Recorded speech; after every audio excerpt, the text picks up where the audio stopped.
আল্লাহ বলবে না, তুমি দান করেছিলে এই জন্য যে লোকজন তোমার দানশীল বলবে, দানবীর বলবে, আদেম তাই বলবে, ওটা তো তোমাকে বলা হয়েছে জাহান্নামে যাও, আমার কাছে কি চাও, go to the hell fire. সেদিন আল্লাহ তাআলা অনেক আলেমকে ডাকবেন, অনেক দাঈদেরকে ডাকবেন, অনেক দুআত ইলাল্লাহদের তিনি ডাকবেন। Because of Allah, we are ready. Because of Allah, we are ready. Because of Allah, we are ready. সেদিন অনেক দুআত ইলাল্লাহদেরকে ডেকে আল্লাহ বলবেন যে তুমিও জাহান্নামে যাবে। সে বলবে আল্লাহ কেন? আমি মানুষকে কোরআন শিখিয়েছি, আমি মানুষকে হাদিস শিখিয়েছি, আমার কথা শুনে অনেক নামাজ ধরেছে, আমার কথা শুনে অনেকে দাড়ি রেখেছে, আগে সুদ খেত, আমার কথা শুনে সুদ বন্ধ করেছে, আমার কথা শুনে তো আল্লাহ এরা নামাজি হয়ে গিয়েছে। আর রিয়া, লোক দেখানো মানসিকতা। এবং রাসূলুল্লাহ সাল্লাল্লাহু আলাইহি সাল্লাম একটা ভয়ঙ্কর হাদিস বলেছেন, এই হাদিসটা যতবার পড়ি থরথর করে আত্মাটা কাঁপে। কিয়ামতের দিন আল্লাহ তাআলা অনেক শহীদকে বলবেন তুমি জাহান্নামে যাবে।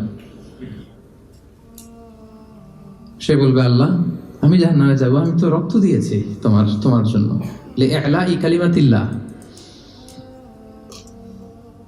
আমার দেহের তাজা রক্ত দিয়ে আমি শহীদ হয়েছি, জানাজা ছাড়া আমার দাফন হয়েছে, আমি তো জান্নাতে যাব। আল্লাহ বলবে না, তুমি শহীদ হয়েছ এই কারণে যে লোকজন তোমাকে বীর বলবে, বীর বাহাদুর।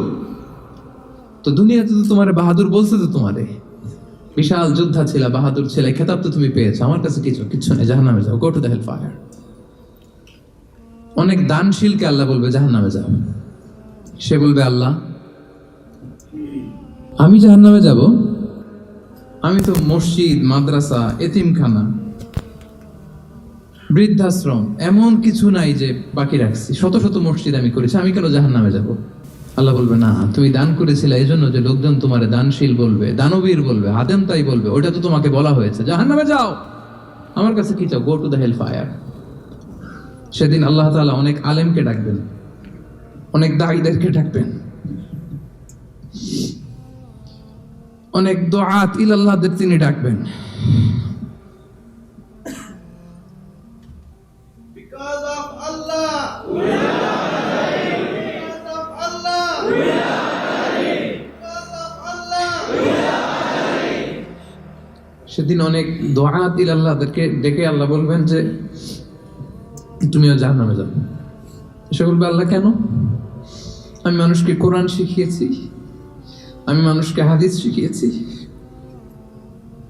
আমার কথা শুনে অনেক নামাজ ধরেছে, আমার কথা শুনে অনেকে দাড়ি রেখেছে, আগে সুদ খেত, আমার কথা শুনে সুদ বন্ধ করেছে, আমার কথা শুনে তো আল্লাহ এরা নামাজি হয়ে গিয়েছে। দ্য এন্টায়ার সোসাইটি সুদ বন্ধ করেছে, নামাজ ধরেছে, তারা ফরজ যাকাত দিত, আল্লাহ আমি কেন জাহান্নামে যাব? আল্লাহ বলবেন তুমি এই দাওয়াতি কাজ করেছো, লোকজন তোমাকে বড় আলেম বলবে, লোকজন তোমাকে বড় সেলিব্রিটি বলবে, লোকজন তোমার নামে তাকবীর দিবে, তোমাকে বড় আলেম বলবে, বড় দাঈ বলবে। এটা তো বলা হতো তোমাকে দুনিয়াতে, আল্লামা বলে ডাকা হতো তোমাকে, বাহরুল উলুম বলা হতো তোমাকে, জ্ঞানের সাগর, অনেক বড় দাঈ, অনেক বড় সেলিব্রিটি তোমাকে বলা হতো এই দুনিয়াতে। তো যা চেয়েছো তা তো পেয়েছো, আমার কাছে কি চাও? আমার কাছে তোমার জন্য কিছু নাই, go to the hell fire, তুমি জাহান্নামে যাও। আল্লাহ ওইরকম আলেম হওয়া থেকে আমাদেরকে তুমি বাঁচাও, ওইরকম দাঈ হওয়া থেকে তুমি আমাদেরকে বাঁচাও।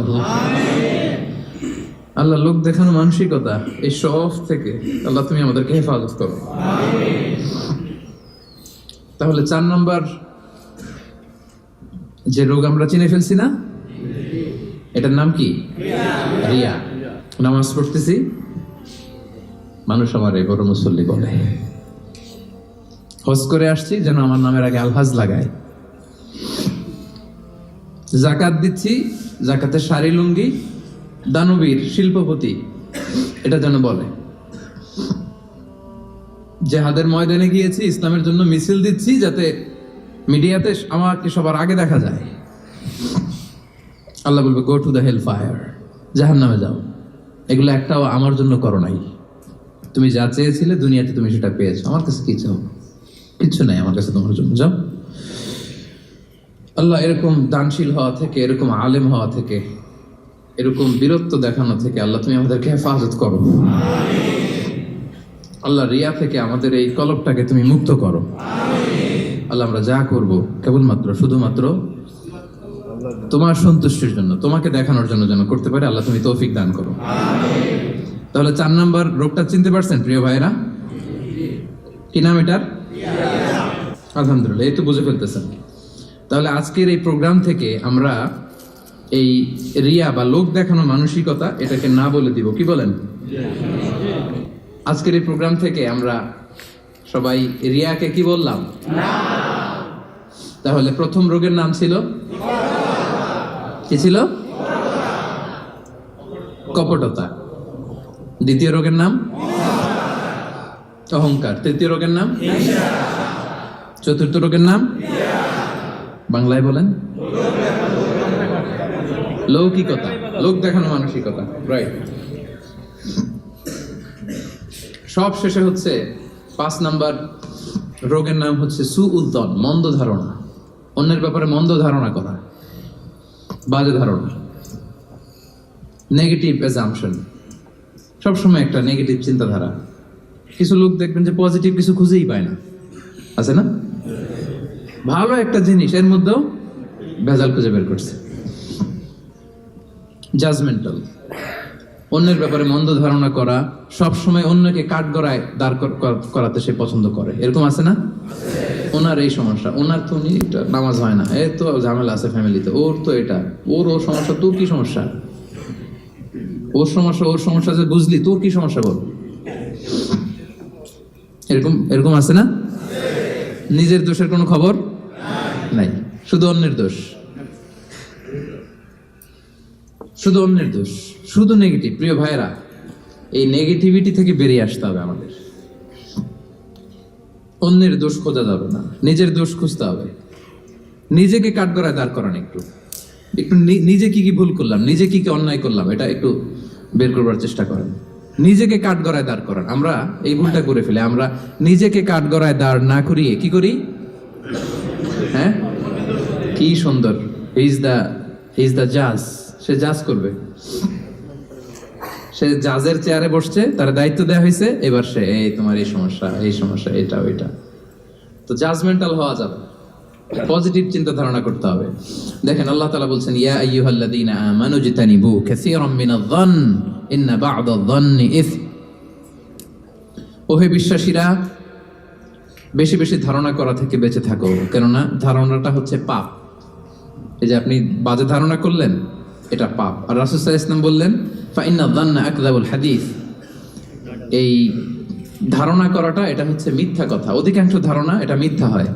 ওয়াইন্নায-যন্না লা ইউগনি মিনাল হাক্কি শাইআ। ধারণা কখনো সত্যের বিকল্প হতে পারে না, কখনো বিকল্প হতে পারে না। এজন্য আপনি বাজে ধারণা করবেন না। ধারণা করতে হলে সুধারণা করেন। ধারণা করতে হলে কি ধারণা করবেন? হঠাৎ দেখলেন যে ওদিকে আজান হইতেছে, বসে আছে, এই নামাজ পড়ে নাই, কোথায় নামাজ পড়েই না, ওর যে কি সমস্যা আছে আপনি জানেনই না, হতে পারে না? কি রে নামাজ পড়লো না? সে হয়তো মুসাফির, সে তো জমা কসর করার অনুমতি তো, ফ্লেক্সিবিলিটি তো শরীয়ত দিয়েছে, ঠিক কি না? বোন একটাকে দেখছেন নামাজ পড়ে নাই, ধারণা করে নিতে তো বেনামাজি, এর বউ তো নামাজ পড়ে না, এরকম বলে না? হয়তো মেনস্ট্রুয়েশনাল পিরিয়ড চলছে, তার পিরিয়ডের কারণে তো সে নামাজ পড়তে পারবে না। আপনার বন্ধুকে দেখলেন বোরকা পরা এক মহিলার সাথে যাচ্ছে, দিক দিয়ে একটা মেয়ের সাথে, ইয়াং বোরকা পরা, এই তো বাজে ধারণা শুরু, মামাই তো একেবারে কাজ করে ফেলাইছে। হ্যাঁ বলেন এরকম, মামাই তো একেবারে কাজ বানাই দিচ্ছে। আল্লাহু আকবার। এই যে আপনি ধারণা করলেন, আপনার গুনার পাল্লাটা ভারী করলেন। এই মেয়েটা তার আপন বোন হতে পারে কি পারে না? আসতে বললেন যে পারে কি পারে না? তার আপন ভাগ্নি হতে পারে কি পারে না? এই যে আপনি মন্দ ধারণা করছেন, মানে যাই দেখি আমরা খালি চোখে, এটা কিন্তু সব বাস্তবতা না। Something could be strange behind the scene, এর বিপরীতে এমন কিছু আছে ওটা আমি জানি না হিস্ট্রিটা। এজন্য আপনি সুধারণা করবেন। কি করবেন? সব সময় সুধারণা করবেন। এই মন্দ ধারণা, বাজে ধারণা, অনেকে এরকম কিছু দেখলেই, বিয়ে করার পরে একটা ঘড়ি হাতে দেখলেই কয় এটা বোধহয় যৌতুক দিছে বোধহয়। পুলিশ অফিসার একটা গাড়ি কিনছে বা ফ্ল্যাট কিনছে, এই তো ঘুষের টাকা দিয়ে বানায় ফেলছে। পুলিশ অফিসার মানেই কি সবাই ঘুষ খায়? হ্যাঁ, ঘুষ খায় একটা বড় সংখ্যক, কিন্তু এখনো অনেক সৎ পুলিশ অফিসার আমার দেশে আছে না নাই?